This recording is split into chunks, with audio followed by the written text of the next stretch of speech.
opération Longola Ndegonayo charge. Décharger Congolais moko aza na passe. Congolais moko azotambola na balabala. Mwana moko ateka boudin.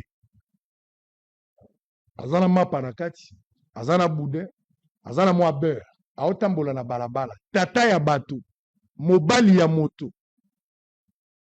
Azotambola na balabala. So tuni uti wapi obite na uti njili brasserie. Na yeko teka na gumbi. Na kozonga makolo, mais azana boudin, azana bana 4. Ndeko wana so na lobi na zoye na tie na musala na kotia combien de personnes na musala. Dieu m'a béni. Nzambe apesi ngai mbongo. Dieu m'a béni. Il m'a donné une femme, il m'a donné des enfants, il m'a donné une famille. Il m'a donné une grande famille à Bosolo, ba téléspectateurs au Bozalelo. Vous êtes une famille, une fierté pour moi. De ce que Dieu m'a donné, et ça les lotés.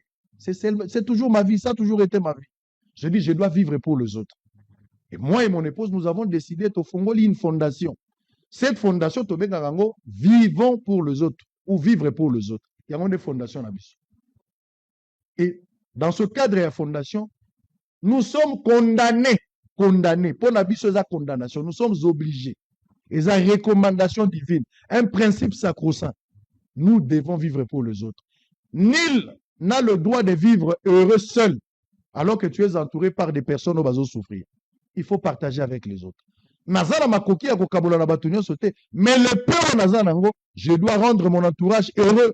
Il faut pas se là. Je ne parlerai pas de mon entourage restreint. Les témoignages sont visibles. Les gens qui travaillent à Bosolo na Rolobate. Les gens qui vivent avec moi, nazana Rolobate, et même ils vont témoigner. Ça c'est pas mon problème. Dans mon église, dans l'entourage, dans la famille, ça je n'en parle pas. Mais nous sommes dans une fondation. Soyez mon taillé bagité. Expliquer que ça c'est une fondation. Bobo sani ke awa na Bosolo na benga ki bino na bisi bino tout ça l'opération pour la ba pygmée bobo sani yango. J'étais à Yehimbo chez les pygmées. D'abord c'est difficile. Quel est ce journaliste qui a pris le courage pour arriver à Yehimbo? Moi j'étais à Yehimbo. Pas une seule fois, je suis allé à plusieurs fois là-bas. Na komi na Yehimbo, la dernière fois j'étais même parti avec mon épouse. Tolali na Yehimbo. To sololi na bato Yehimbo. Na apporté soutien. Bato bapesa ki biloko awa, bato bapesi bilamba, bato bapesi sukali, bato bapesi biloko bamungwa. Et moi-même, natie misolo langai, nous sommes allés là-bas pour aider les autochtones na Yehimbo. Nous devons vivre pour ce genre. Nous sommes allés là-bas. Jésus a dit mukolo na retourna ozalaki na elamba opesa ki ngai te. Nazanga ki akoli opesa ki ngai te. Basi nyonso ba autochtones. Tango ba moninga ba leli. Abi moto aboye ba bomaete, bokoyoka nzembo na suka. Vous allez le voir. J'ai parlé avec eux.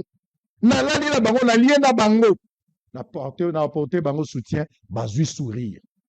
Notre objectif principal dans cette fondation, c'est de donner du sourire à l'autre. Décharger moto moko azalaki na pasi. Moto akokutana na sango na ye ya vi na ye, azo ba sango ya sika. Kutana na sango na yo, vi na yo change zo makambo ya sika. Obeta lisolo ya Singapour kutanaki na sango. Tobandi ko sala ngo lelo te. J'ai été un peu partout.